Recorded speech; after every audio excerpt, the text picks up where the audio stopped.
Rotten meat scandals hit Chinese schools nationwide, parents silenced.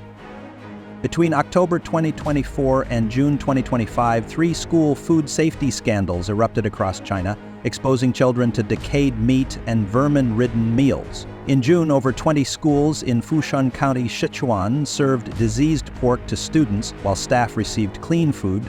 In May, video surfaced of live maggots crawling in lunches at a Ningbo primary school. In October, Kunming's elite Chengdu school fed children 10-year-old frozen meat, triggering mass illness. Parents who spoke out faced threats and suppression. Each case involved different suppliers, but the pattern of food spoilage, school denial, and parental silencing remained consistent. Woman pays $275.00 for urgent treatment after $23.00 exam. Over-medicalization alleged in Guangzhou.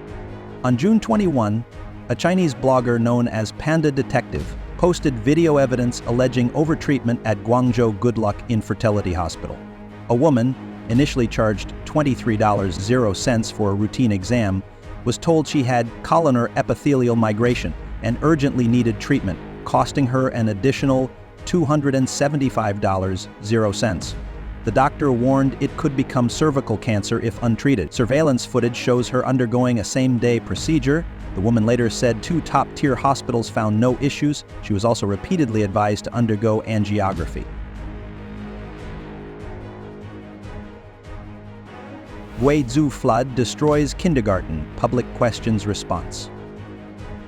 On June 24, floodwaters tore through Fushun County in Guizhou province, submerging streets up to the 3rd floor. Video shows cars swept away and storefronts collapsing. A newly built kindergarten reportedly costing millions of yuan was flattened overnight.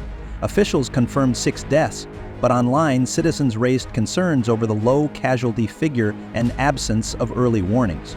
When bloggers posted clips asking whether human failure in emergency response worsened the disaster, footage of the wreckage and residents wading through debris-filled water fueled public scrutiny over disaster management in the region.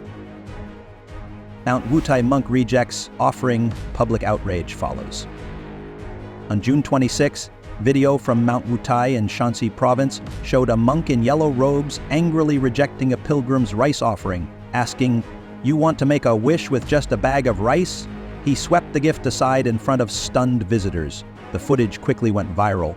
The temple later claimed it was a placement issue, but netizens weren't convinced. Many questioned whether temples have become commercialized under government oversight, with some scholars noting the decline of spiritual sincerity in state-managed religious spaces. Chengdu subway floods like Waterfall amid record rain. On June 28, torrential rain hit Chengdu, flooding subways like waterfalls and turning streets into rivers. Residents waded through thigh-high water, fearing electrocution. Footage showed deliverymen using rubber boats. The disaster followed recent floods in Zhejiang, Guizhou, sparking debate online about whether China's much-praised infrastructure is failing under pressure. $340 million 0 ancient city in Hunan, now a ghost town. In Zhangjiajie, Hunan province, the Dayang ancient city, built for $340 million 0, now sits nearly empty. Drone footage shows wide plazas and ornate facades with barely a visitor in sight. Despite efforts to draw tourists, the site lost $153 million 0 in 4 years. Locals say it now survives on parking fees. Analysts point to poor planning, weak content, and misplaced expectations amid China's broader ancient town construction boom. Guizhou flood returns, residents evacuate overnight. On June 28, sirens wailed again in Rongjiang, Guizhou, as authorities ordered full evacuation from 7 flood zones. Video shows bridges collapsing, football fields submerged, and shopping malls flooding like waterfalls. Just days after cleanup from the worst flood in 30 years, the water returned, fueled by upstream reservoir discharges and relentless rain. Locals say the damage exceeds 1996 levels. Official reports cite 6 deaths, but residents online question the true toll.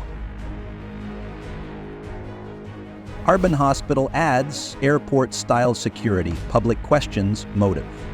Footage from Harbin Medical University's second hospital shows patients undergoing full-body scans and bag checks before entering. Netizens ask, is this a hospital or a military base? Some questioned if authorities now see civilians as potential threats. Restaurant staff brawl over customers in Shandong. On June 29, in Tai'an, Shandong video captured uniformed waiters from Daya Shaguar and Zhenshafan clashing in the street, pulling at passing customers and shouting. The fight quickly drew a crowd, sparking debate over aggressive business tactics in tourist zones. Art student accuses university of retaliation and misconduct. On June 27, a video by a graduating art student from a Chinese university sparked attention. She claimed her $8,200 0-cents graduation film, approved after multiple reviews, was abruptly pulled from exhibition. Her thesis was also downgraded to the college's lowest score. She suspected retaliation following a dispute with a grading teacher. The student further alleged fake equipment, poor instruction, and teachers profiting from side jobs. In the comment section, she said a teacher who viewed the video threatened legal action. Clips show her visibly distressed. Residents protest fees and cemetery construction in 2 cities. On June 23 in Chongqing, video showed Jinshu New City homeowners waving banners and confronting staff over sudden parking fees. 2 days later in Qiaogan, Hubei, villagers in Fanjiawan blocked bulldozers to stop a cemetery project, forming a human chain in front of the site.